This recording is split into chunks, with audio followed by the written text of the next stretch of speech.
Right. Topatiri panapa. Right. Rumbo share. Dutombo tora half a minute and share my groups and don't go once of share now. 2, 3, 4, 5. I'm not there's a mistake, then I block or maybe my groups from sharing. But topic right. I hope I'm working tomorrow morning, so I'll try to be brief. Relationships and marriage, that will be good group to share that. Then Bengem blocked. So I'm blocked from Bengem, so that's fine. Right, guys. Just a quick one. Nori Roxanne, how are you? Prince Juve, how are you? Right, guys. Panenya one. Yandagan's in detail. Never hands in the good thing. When the mother-in-law gets involved. Listen, guys. A lot of relationships have ended because of mother-in-laws. And I'll give you a tip. And that tip will be really bad. It's bad news for many of you boys. Tip and look occupy in the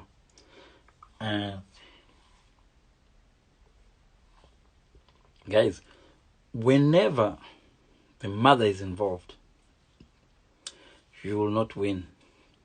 Right?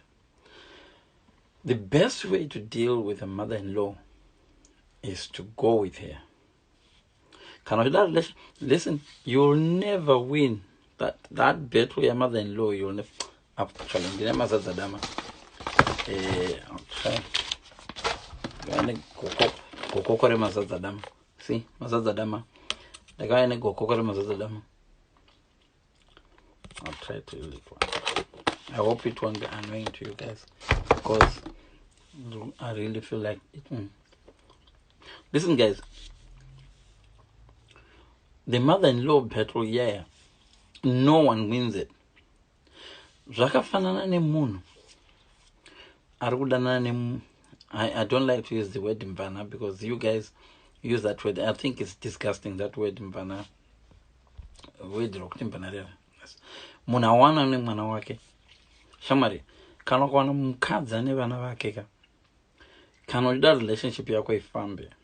Ida vana vacho. You won't win. That's the same thing. Kana mother-in-law varipo. Ne mwana wabo mkomana. Shamari, you will not win that battle. Mother-in-law ndo wakayamisa mwana mrumo danae. And the worst thing you can do is to compete with a mother-in-law. Nemo warume musapa na mother-in-law when you bad name. Do it. I'll give you 3 tips. You know what I was saying. Mother-in-law was sufara murora. And what does murora do? Fights back. Big mistake. My mom was in Ndebele, or she's in Ndebele. Well, one of those first in Ndebele is Okurora Nema Shona in the 70s, 80s. She was the first in Ndebele. Marine was in Ndebele. I took it to Dereka. I learned a lot from my mom. You know, when people don't like you, the worst thing you can do is to fight them. The best thing, if you can't beat them, if you can't beat them, join them. Mother-in-law was go. The best you can do is to find out why. Vamwe mother-in-law gonna go kubengera style yako. My mother-in-law gonna go kubengera they think you're controlling their son. Mistaken way to can do this. Most people, before you get married, mkomana nga chengeta babereki bake ashitumira 25 pounds, ashitumira 25 pounds. My bashi receive 25 pounds a month. Murora uya nemimba. The biggest mistake Murora does iyo mari yachakwanisha chimbomira kuti mirabereka kumba ndine nhombo. That's a big mistake.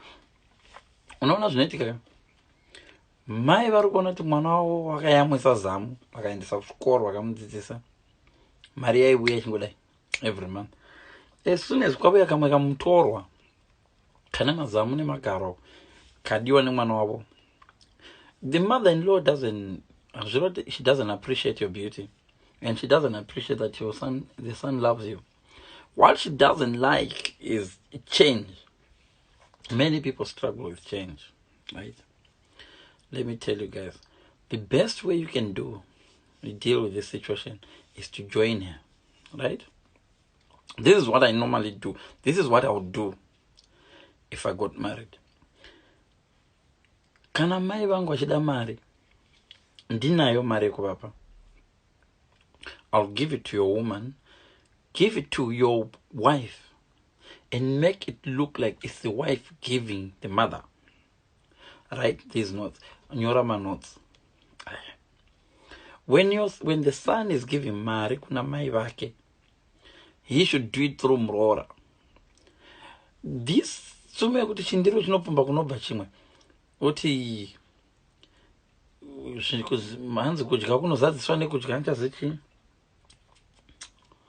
Hanzi ukama igasva unozadziswa nekudya. Tsume edzo dzadzidze manga. Don't overlook tsume edzo dzadzidze nema tsume edzo.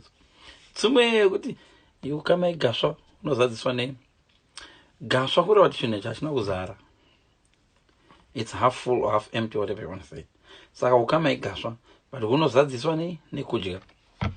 Listen, ukama hwako iwo muroora namai vemurukwacho igasva. Handizanambona mai, well, my mom is like that. Handizanambona mai vanoti muroora achingosvika votomuda. Mai vanoda muroora zviri pagasva apa. Mai vakaona muroora vanofarira muroora apa. Remember, muroora is gonna make my son happy. Achabata nemwana wangu, mwana wangu akuzopera aviye kurana. Ukama unenge uri gasva unozadziswa nekudya. Kana uchida kuti ukama hwako na mother-in-law huchizara isa chikafu gasva unozadziswa nekudya. Ndapedza. Kana pasina zvamadzidza illustration ino I don't know. Oil indonesian for massage. This oil.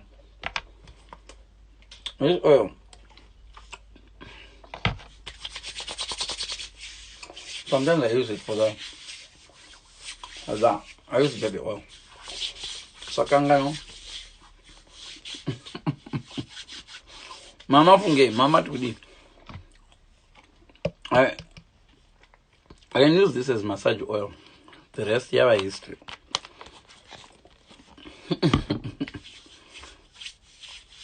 Na basa ikwa mashiri. Oil hii yakangufanya.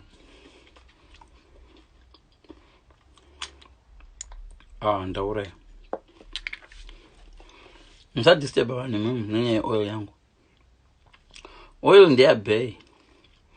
Leji massage msana wa bay oil, baby oil. Was baby oil as added.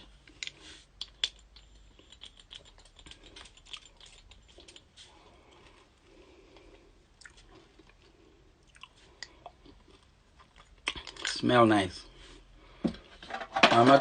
Mama kudi ne oil. Chindecho kuzvimari kuzvikwenya. Kana usina bheya nokukwenya nokuzvikwenya nechinocho. Right, I was talking about ukama igasva. I'm Sunday disturb kandi kudzitsana. Ukama igasva.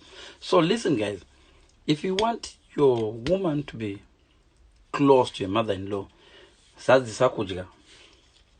So this is what I would normally do. Payday yangu ikasvika, mari ndinopa muroora. List yegrocery ndonyora. Zvinondoziva zvinodiwa namai vangu.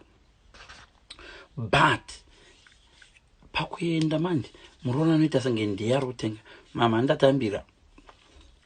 This works. Mama ndatambira. Ndafunga nokutengera grocery. Hapana chinhu chinoshamisa mai nyakubereka sekunzwa stranger muroora akauya kuzochengeta mwana wavo achiti mama, actually ndikuda kunokutengera grocery. Unozati ndove varora vokuti musi wanenge uchida kumuramba so mai vanotsika madziro kuti hakuna munhu anouya pamba pano, handidi kuona munhu anokanganisa muroora wangu, handidi. And by doing so, even ukanga warambwa, you are making them miss you. Because zvimwe zvivaroora zviri kuuya zviyetsika iyoyo, zvivaroora zvinyuwani zvinouya zvimira kuti chinzwa iva mother in law, ndauya ndini muridzi wamwana, hapachina imi mukwenyu kwama muchigara mugara ikoko, ndini ndakutonga. Auwine. That's why uchizoona dzimwe nguva mother in law chavo vanoencourage mukwasha mwana wavo kuroora kana house girl. Vanomuti roora mwanangu, roora mwamukadzi anosakura pamba, kukufixa. Dzimwe nguva nanga singatombobude muroora mwamudikwe, kuda ngokubohwa kuti unoda kuzvidzani unotonga mwana wangu. Saka ndakupai tip number 1, kana muchida kuti musha wenyu uvakeke usaputika, battle hauiwine. Kune mabattle 2 amusingawine varume, ndikuudzei vanhukadzi, kune battle yamusingawine. You can't make a man hate his own mother. Izvo hazvivi zvakashanda. And you can't make a man go against his own mother. 2, izvo zvandakatozvidzidza even padivorce chaipo chaipo. Mwana mukomana ka, nyangwe uri mai baba vakaita sei, vanonzwisa sei, mwana mukomana unomona achingostika namai vake. It's very rare kuona mwana mukomana achiti mom, no, andichada kugara nadhidi, ndodanuka kashoma. You don't win that one. Andombopinde mberi mwana. Even right now, my mom and dad are still together. Vakura zvavo. But zvikanzi choose unoenda naye kana kwakuti ndinochoose right now at my age, shamari mai vanowina. I don't know why. Mai vanowina.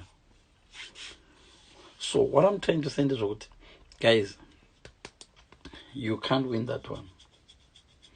Inomvova mai, if you want, wakafana munhu aroda kuswima opposite the river, enda neflow shamari, enda neflow. So this is what you do. But your husband should help you.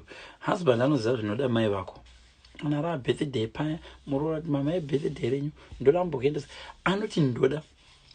Zvazvokuti mai vanofila comfortable kukumbira muroora shuga hapachina, ndodzirawo mwana kuti shuga. That way unoita good book. Guys, you can save your money. Kune marriage dzakawanda dzatoputsika nokuda mother in law. Battle ya mother in law hauiwini. Nemo boys muri kuroora vakadzi vane vana. Listen, hauiwine iyoyo yokuti unoda mukadzi chete vana uvade. You will not win that one. Kana uchitoda relationship iri perfect, ida mwana waunowana aripo, and you'd rather pretend, because you will not win it. Only a stupid woman who will love you achiziva kuti unovenga mwana wake. And there are not many stupid women, unfortunately. Saka ndatokuudzai hauiwine.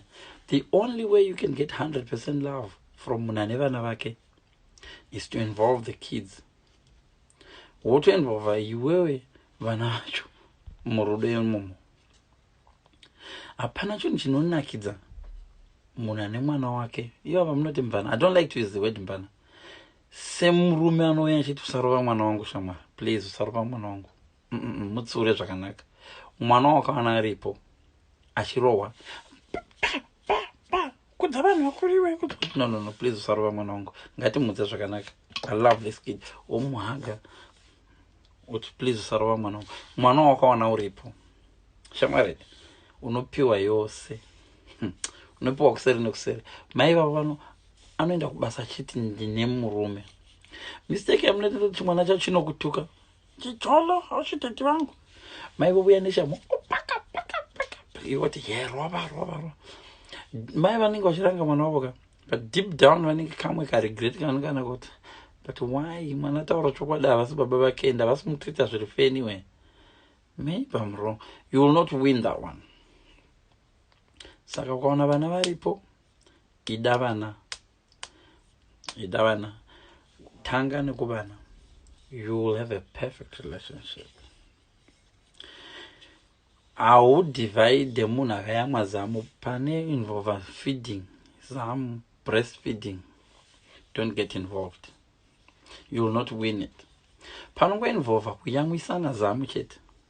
Iwe rakora uri kuyamwa harina mukakero, rauri kuyamwa haribudi mukakero, nderako rokuyamwa asingabudi. Tore vanoyamwa zvefeeding, bond inoitika between mom and son, mom and daughter, pavanenge vachiyamwisa papa, you can't break it. Ukavona uchikwanisa kubreka relationship iyoyo, you won't live long. It's in the Bible. You will not live long. Because Bible rakatonyorwa, God's own handwriting, akanyorwa kuti love your mom and dad kuti mazuva ako awedzere panyika. So kudza, in fact hanzi kudza, honor your father and mother so that your days what. I don't know translate it in English, but it's there in the Bible. So which means if you don't honor your mom and dad, you won't live long.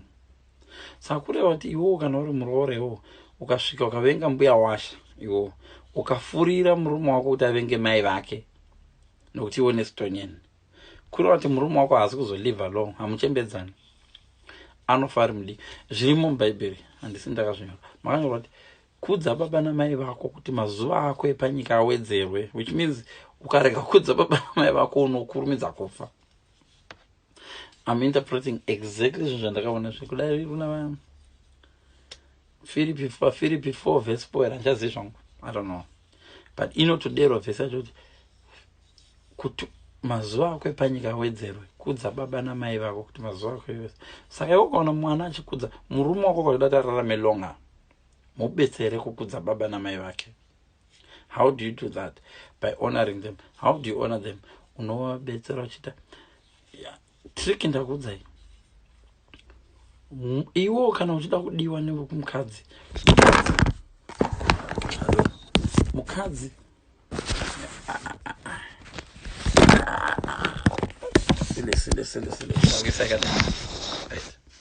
mukadzi ka, I'm in my bedroom, ignore this, ignore that. It's my jacket. It's my jacket. Toisa Ted anogara pa akabloka. Fanda kuona zvisana matulusi. Garapa nana anogara pa. Yeah. Akabloka. It's my bedroom. Okay? Ignore the rest. Ignore that pink thing there. So, tada papi. Tada pa honor your father and mother. So this is where. So never ever fight the battle. Would never start a battle between you and the mother-in-law, because you're not gonna win. There's only one winner there. The mother-in-law will win, and it's actually supported by the Bible. Actually, saka zvina Mwari mukati futi.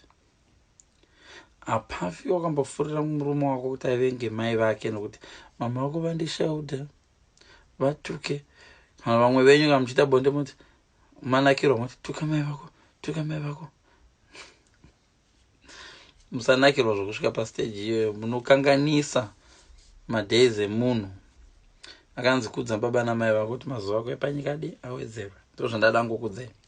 So guys, big trick yandanchikudzai. Wakakuroora ngaaite senge ndiye ari kusapota kwawakabva iwo. Iwo muroora ndiwo uri kusapota vabereki vemurume. You keep it that way. Mai vofila comfortable kukumbira mari kumuroora than mwana wavo. We all know that a good son will always give his mother money anyway, even vasina kukumbira kana anayo. But kushandisa muroora kuti ave ndiye ari kuvapa kubuilda ukama igasva. Uya vandachira ukama igasva unozadziswa nekudya, ukama igasva unozadziswa nekudya. Handichade kubudisa zvimwe zvinhu pana, because zvinhu zvandiri kubudisa zvobvunzwa kuti he, what do you use this for, what is that for, yeah. Totanga wabvunzwa nezvakawanda zvandambobvunzwa noyo. That's what I wanted to tell you. So guys, ndofunga ndakubetserai.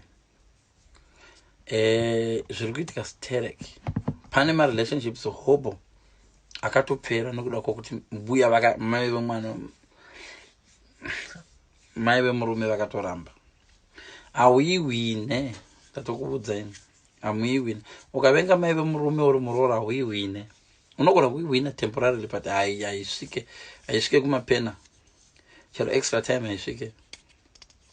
Munotobvarana chete. Zvinobetsera kuti utore side ramai nekuti musi wamunorwa ndivo vega vane mabreaks okuti usaenda. Vanenge vachikureverera no muroora ripo. Even ukaenda watosiya mastandards ari high for the next one achauya. Muroora munyuwani ukaona wadanana nemunhu kana uri sei asingakubvunze kuti mama wako ari sei, mama tombotumira mari. Shamwari, ukaona waroora munhu anokukangamwisa vabereki vako watoita mistake. Mira shamwari. Zvinhu tu usadonroorana nemunhu anokukangamwisa vana vako wakagarawo navo nevabereki vako. Ukaona mwana wangu akasara kuZimbabwe, yes, akasara kuZimbabwe, yes. Ndine vana vangu tu vakasara kuZimbabwe. Iwe uri kuUK. Kuti vana basa vanatengodla mari kuno kutite vedu muno. Shamari, don't ever listen to someone. Munhu anofanira kutoziva kuti shamari every month kana mwana mwedzi wakupera kuti kwavana vedu vako aya vandakawana navo vari kuZimbabwe. Tambovatumirawo mari here. Ukaona munhu unodanana naye asingabvunze vana vako kuti vana vaswera sei, wambofonerawo vana here nhasi? Wambofonerawo vana? Munhu unodanana naye asingabvunze vana vako, haabvunze vana vako kuti vana vako vari sei.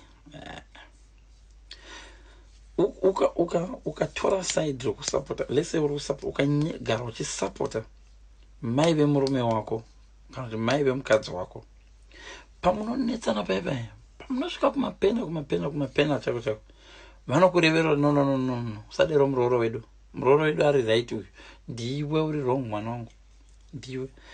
My parents didn't know. Muroora pese paitumira ndeichida nekuseri chiti muroora zita raibuda ndikuti muroora ndiyadai. But iye kuchitengwa dzimba uko, kuchitengwa imba kumba kwamai vake, chitenga imba yamai vake, anenge achitaurawo zvaanenge achitaura kuti imba ndini ndatenga. Ndona imba ndini ndatenga.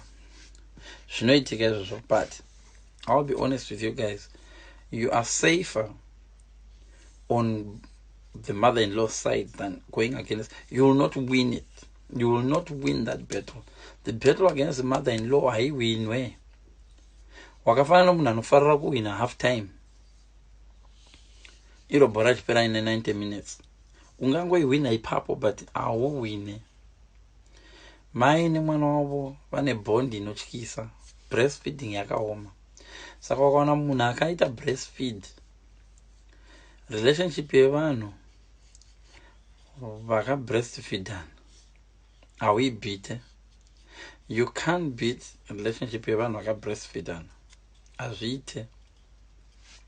So the mother-in-law wins. Ansana bona no win against the mother-in-law. You may think you've won, you will not. Always, if you can't beat them, join them. Listen, you are safer side kwa mother-in-law. Murume wakakuda uya anochinja uya.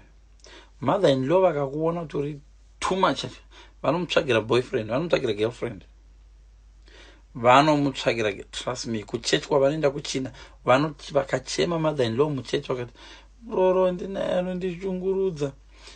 Vamwe vasikana vari single vakamira so vane chimiro vakamira vakadai vakati mama ndokutsvairira mvura. Zvese zvausiri kuita iwe uri muroora. I'm a teacher, I'm a what, ndine maqualifications.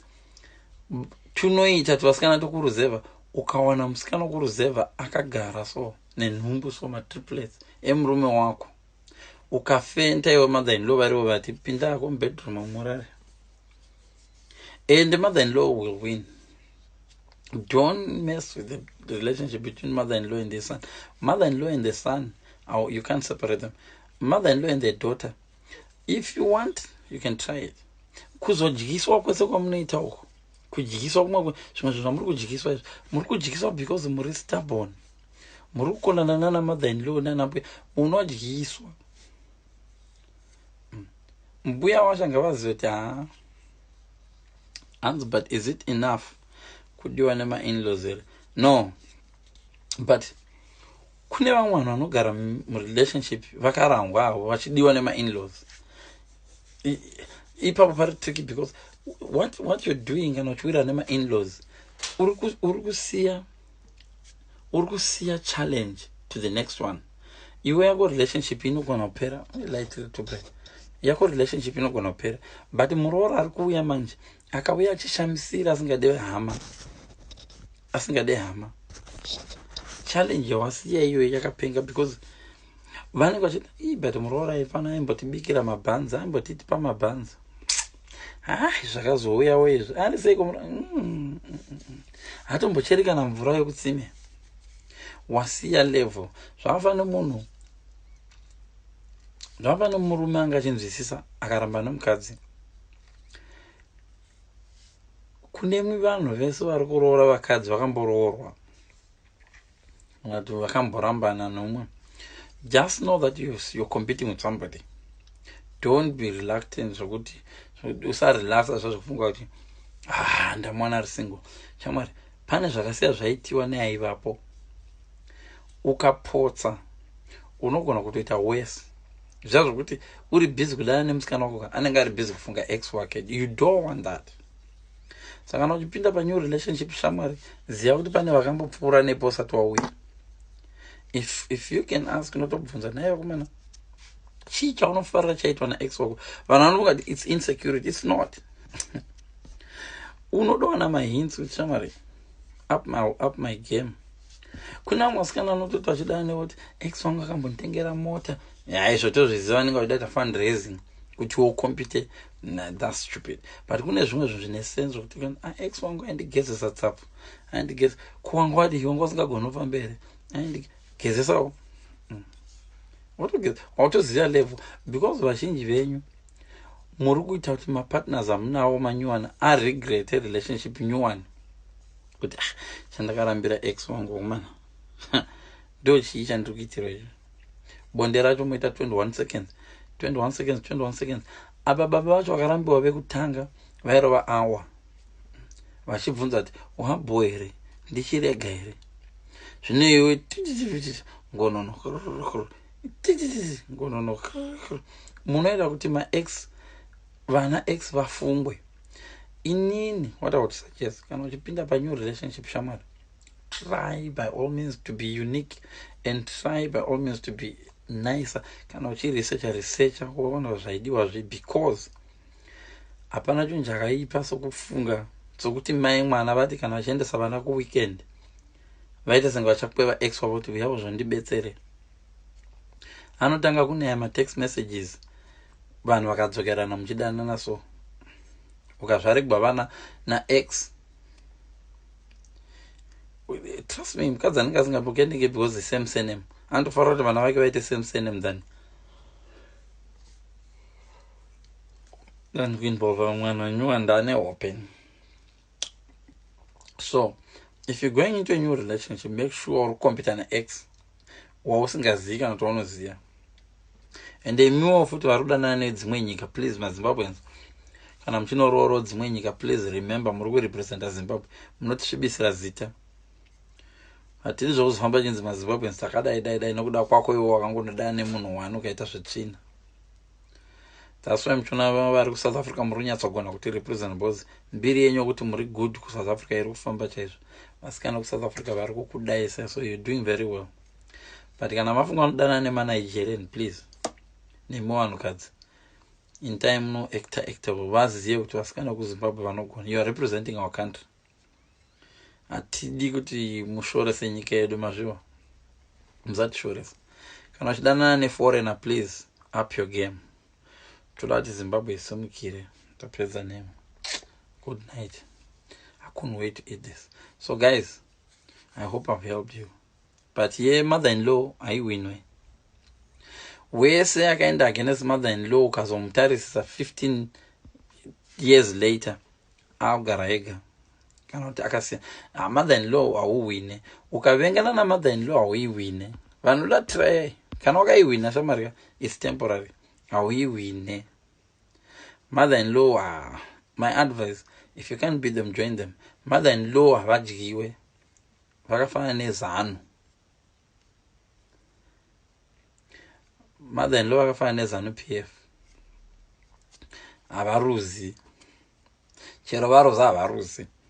So kutosapota zvako mother-in-law kuri nani kana uchida kuti uve, because mother-in-law vanoziva, vanogona kuona chikomba, vanogona kuona girlfriend ichiuya. So kana musingawira na-mother-in-law vanosekerera so kutonowaridza mbedha. But kana uri good kuna mother-in-law vanotsiura mwana kuti mwanangu usatrita vana zvakadero, mwanangu upenyu, vanotsiura mwana wavo. Kana ukavengana na-mother-in-law vanomuencourage kutomutsvakira kuchina kunoari, nai mamuzivere vasikana vari single vedu, mwana wangu akaroora dhongoti chiko, akaroora zidhongoti ozana rekwawira akauya kumba kwedu. Really? Hakuna mwamusikana akatsiga zvokuti hana hake chikoro but akatsiga. That's exactly what will happen nana mother-in-law. Vana mother-in-law ukapikisana navahwiihwi netsoro yachona vanokubuda bob. So that's what I was gonna say to you. So guys, kana pana zvandasirira mutype up, but I hope I've helped a lot of people. Guys, kana uri munhu akaroorwa, if you want to give your mom some money, even murume wako asingashandi, just use his name. Unozvona murume asingashandi, but varume asingashandi ukamupa kuti enda unobhadhara haazotumira nomadoro. But what you can do sometimes, unotora mari iyoyo uchiitumira woti mama, murume wangu ati ndikutumirei mari iyi. You are building relationship. Chindiro chinopfumba kunobva chimwe. Ende hanzi ukama igasva unozadziswa nei nekudya. Saka ukama unenge uri pagasva ukawedzera mari nekudya waza. Saka ukati mama, my husband ati ndikupe 100 pounds. Iwe unochiza ati ndiwe uri kuvapa mai vako 100 pounds. Dununu iri risingadi kupa mai vako rigerapa. Mama, hanzi morene mukwasha, hanzi ndiri kutumirai mari 200 mangwana. Iwe uchiziva zvako ndiuri kutumira. The fool next to you anofunga ndiye akapenga. But what you have done is unenge wacreata that bond namai avo mbuya washa. Kuna nambuya washa vekuti ukaita chihure vanokurevera. Mwana wavo akaita chihure vanouya achiudza muroora, ende vanobatana nemuroora vagorova small house. Kozo yamwana mbuya washa vanonotsvaka small house because vakamakana newe. Musamakana nambuya washa, munodyiswa tsvina. Tapedza hangu hamuiwine yambuya washa. Mother-in-law unodya tsvina ukakona na mother-in-law. My advice, wirirana nevawana vari kokuhoma, vanokubatsira. Ende ukadana ukaferera mother-in-law, vanogona kutokuudza in advance, mwana wangu muchenjerere pamagero apa, akafanana babake, mwana anohure. Hanzi tell Panda said, Panda, hanzi hi, msikana wangu, Panda msikana wangu, ndiwo msikana wangu ndogara naye. I've said hi to Panda, Sharon, hanzi vanoda kurohwa. Kathy akati, tell Panda I said hi. So, guys, mother-in-law, you're better off taking her side. My advice, take the mother-in-law's side. And trust me, your husband may look angry, but in the end, he'll be happy. You actually love his mother. Than a person who will tell you, let's fight our mom, let's fight. One, if you fight your mother-in-law, you are shortening the days. Because the Bible says, honor your father and mother. Kuti mazuva ako awedzerwe. Saka wakafurira murume wako kuti asaita honor na father and mother, kuri ari mazuva ake hasi kuwedzerwa, anokurumidza kufa. Vese vasina kufarira vabereki vavo, vasina kuchengetedza vabereki vavo zvakanaka, vakakurumidza kufa. Vanhu vanolive long vachisvika kuma 90 vazhinji vacho, if you look at them, They honored their moms and their father and mother. They were honoring them. Vamwe vacho ndotaura vari kuma-90 kokuti ndoda vigwa pedu nomudhara wangu, ndoda kudididididi. If you don't honor your parents, your days epanyika mashoma, anoita mashoma. Kune imwe uya ndakanzwawo yekuti anzi ukaona mukadzi akuhurira karamba ari paura, I will live here more than 5 years. It was say Zambian people were saying that. I don't know about that, but I hope I've helped you guys, because a lot of people, the mother-in-law waka break a marriage yangu, my marriage yangu, but the mother-in-law waka die. You don't win the mother-in-law. If you want to be successful in your love life, look after the relatives you find, especially the mother-in-law, the parents, because one day they can actually sit down. Pane pandombo itwa matai kogarwa paso. Baba uti mwanangu murora tatina this murora anoshanda murora munokwayo. Ungaita ako zvechihure zvari kuita mwanangu batirangarira mashoko angu. Murora muno mwari uyu. Kwete kuti vanoti yeah chakaona murora imbwa ana respect ana ndishauda. Kuna mwarora ndotonzwanza anotuka baba vemwambe mukadzi nah. You are not going to win that one. You are losing. Wangfane Man U mucharuza se Man U. Amuine against mother-in-laws and father-in-laws. So the tip yandakupa lastly, I said your husband should be known ku family yako as someone who is very generous. Even Maria Sopano Chidapa wako marry 500. Make it look like it's your husband doing it. My we tick. And if you want to give your mom some money, hello Fraser, how are you? If you want to give your mom some money, make it look like it's your wife doing it. There I'm the problem kana. What told mama, bro, to pay Marie. It shows unity. And then mom makagarapaswa na murora chita zvinhu zviri stupid. Some people want to kune vanhu ndoziva vaiva so good to my in-laws vakatiudzwa na mother-in-law kuti iwe mwana wako akuhura, mwana wangu handiteereri ari kuhura, ndakamudza kuti handidi mutuhurira mukwasha wangu. Kutoudziwa nambuya washa. I know some people say hey, mbuya washa anokuda. No, unenge wakabuilda a very good relationship nambuya washa vako. Even vanhu kumaraini, not only mbuya washa chete, ukaenda kumaruzeva okay. Be nice to everyone. Nezvimwe zvimambuya zvanongwanawo zvimambuya zvine manga, zvimambuya zvine information izvo zviya zvine manga zvezvo. Zvimwe zvacho zvinosangana nemunhu achinda kunoroya zvotoona mukadzi wako uyu pazasi pemuti neboyfriend. Zvine information iri delicate. Iya sesimenyo kudadira vamwe vanhu vamunodadira vane information right now. Mukadzi wako ari kuhura right now. Your boyfriend is playing, but they can't tell you because you're not nice to them. They're actually saying yes. Iva munhu uyo kuti ukava nice muraini, vanhu vati aiwa zviri kuita usadero muroora mani, usadero muroora. It's not nice man. Mwana wavanhu mwana anoteerera.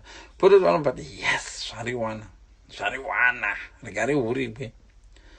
Unofa unoplotero vakasakudza. You are as rich as your poorest neighbor. That poorest neighbor akafa mukareka kumufushira, munopatama pamunyika ipapo pese kwakunhuwa. So a poor neighbor also deserves a burial. Saka you're as rich as your poorest neighbor. If you don't help your poorest neighbor, you are just that poorest neighbor. Mukamurega achiora ane cholera akagarapo. That cholera ichaenda mutsime ramunomwa imimi mugogwara mese neurichi hwenyu nokuda kwepoorest neighbor. But that poorest neighbor mukamuvakira toilet akatanga kuita tsvina zvakanaka, cholera haishaendi mutoilet, haishaendi kumvura yemvura. So you need to know that you are as rich as your poorest neighbor. Make sure you help everyone ari kumaraini kwako. And the other thing also, black people learn to read. There's a lot. I was speaking to this millionaire guy today. Ashinditi, this is what happened. I met him today. He was telling me how he became rich. He was actually working UK. He was working for somebody. Ashingoshanda. Nova one day I'm gonna paperwork. I got so paperwork. What's written there? No bad. Okay, I'm gonna read. Don't discover. Munwai Shandira. I know Torah my contracts. Kurumende uti ndikugadzira vanhu mawindo. Hurumende yompa mari. Oenda kuvanhu oti sainai apa. Ndikugadzirai mawindo for free. Saka vanhu vasingaziti no, hurumende yakaita scheme yokuti vanhu vagadzirirwe mawindo anywhere. Uyu kuti ndikuita for free akutorova mari because anotora mari kubva kupi hurumende as grants. Right? This is what he was telling me, this millionaire guy. Today, no, yesterday morning. Yeah. Yesterday because I had yet to midnight. So iye ndo bhavona kapepa ndokubhavere ngati really? Saka ndikushanda iye ndiye aita mawindo, ndaigadzira mawindo nokudididi. Ndiye aisupply labor. But idzo dzadzaita supply ma contracts chipuwa cash. Sifamba nemarange rover hanzi vanga nemota dzese. Hanzi ndo pandakanoverenga ndati okay, nobati okay, I've got a solution. Neno ndichaapproacha vanhu. Ndofoma yangu company pa ndichaapproacha vanhu nditi sainai apa ndokuisirai mawindo ndokubhadharai £100 pamusoro. Uyanga achivaitisa free because zvazvipa kuhurumende, but but no ndovagadzira mawindo ndovapa £100 pamusoro. Saka paiva pa £100 pamusoro akatorera makastoma vese vanga achiitirwa mara vaya vakati uyu anototipa mari uyu pamusoro pekutigadzira mawindo. That's how he became rich. From there akapedzisira atotenga factory, akavhura imwe factory pamusoro peimwe factory, akapedzisira va millionaire. That's what the story. But the secret is he read. Don't just ignore paper. My paper, I'm not gonna pass it. My paper pass. Learn to read. Learn to read the small bits. Learn to read. Learn to read even your bank statement. Your bank statement. Learn to read what draw mari. You know, check out. Imari balance yasara 11,000 ere. Not imari balance. Learn to read. But when you withdraw money, you don't check your balance with how much is left, how much did I take. Black people hate reading. Learn to read. Kusaverenga kunouraya. Depends on me, guys. Thank you so much. Have a good night.